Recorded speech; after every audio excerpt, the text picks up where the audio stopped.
ma première remarque, après avoir remercié les collègues pour le travail accompli, sera pour regretter que, puisque le titre du rapport est la diplomatie climatique, on n'ait pas évoqué le lien qu'il y a entre ce rapport et l'audition que nous avons fait récemment ici dans cette commission sur les questions d'équilibre stratégique et des questions de la paix et du rapport entre paix et environnement, qui sont aujourd'hui les questions premières. Parce que ce que j'ai retenu du propos de nos rapporteurs, qui évidemment font, comme c'est leur devoir, acte d'optimisme, et nous devons tous en faire acte. Cependant, il n'y a aucune raison d'être optimiste.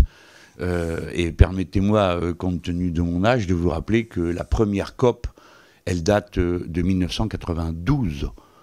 C'est le sommet de la Terre à Rio, avec la présence du président Mitterrand, qui avait fait l'aller-retour dans la journée, avec un Concorde, ce qui montre que, à l'époque, la façon qu'on avait de voir les choses ne correspondait pas exactement à ce qu'on était en train de faire.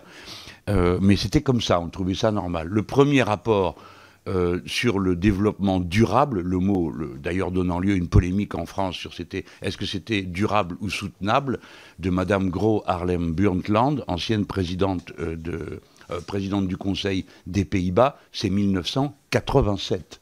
On est en 2018 et que s'est-il passé entre-temps? Rien.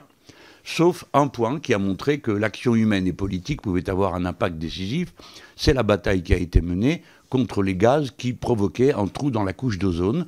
Et comme la réplique a été mondiale, immédiate, parce que tout le monde a compris qu'on y jouait tous notre peau et que ça allait se faire en 10 ans, la réplique a été faite. Et aujourd'hui, pratiquement, on peut dire que, pas le problème n'est pas réglé, mais enfin, on y est presque. Donc ça prouve, qu'on est capable de faire n'importe quoi et de laisser aller, et 2, qu'on est capable aussi de rectifier. Alors ça a une très grande importance, parce que la réponse qui a été faite sur les gaz qui provoquaient le trou dans la couche d'ozone, elle a été coordonnée, décidée sur tous les plans, et elle s'est imposée à tout le monde, y compris sur le plan économique. Ce qui m'amène à dire qu'il n'y a pas de sortie, d'après nous, possible, autre que planifiée. Si vous comptez sur des mécanismes, je m'adresse en général, pas aux rapporteurs, si l'humanité comptait sur des mécanismes spontanés comme la loi du marché et autres métaphysiques de cet ordre, il ne se produira strictement rien.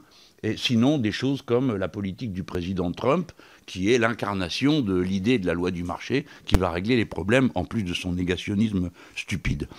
Vous avez eu raison de faire un point exact de la situation, parce que notre commission doit mettre les points sur les i.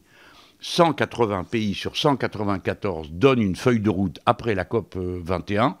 D'accord, c'est pas rien, 180 sur 194. Et quand on compile, on découvre quoi? Primo, qu'on a mis 1,5 degré de plus pour faire plaisir aux États iliens, qui, s'il n'y avait pas eu cette mention, ne pouvaient pas signer le texte, parce que 2 degrés, ça veut dire la disparition de leur pays, à cause de la montée des eaux.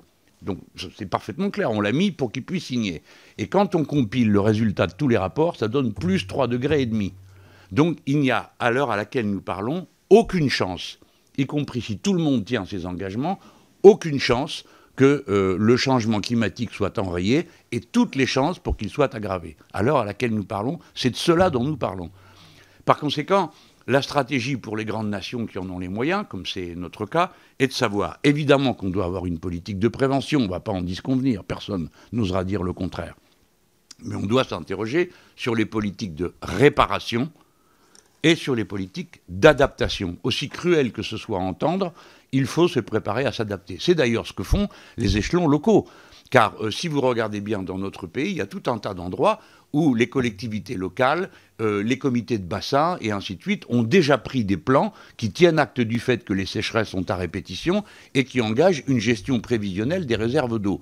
Par conséquent, à certains niveaux d'urgence et de proximité, on a déjà acté le fait qu'il s'agissait de s'adapter, qu'on ne pouvait plus rien contre le changement. Je ne leur reproche pas de dire on ne peut plus rien, parce qu'ils font ce qu'ils peuvent, mais je pense qu'ils nous donnent une leçon. Je vais terminer. Les théories de la politique de l'avenir me semblent devoir se préoccuper d'adaptation. Je ne peux pas en dire plus compte tenu du délai, mais je voudrais dire aux collègues que il me semble que le premier axe que la Commission des affaires étrangères doit mettre en avant, c'est les conséquences géopolitiques du changement climatique. 8 villes, 8 des plus grandes métropoles du monde sont au bord de l'eau.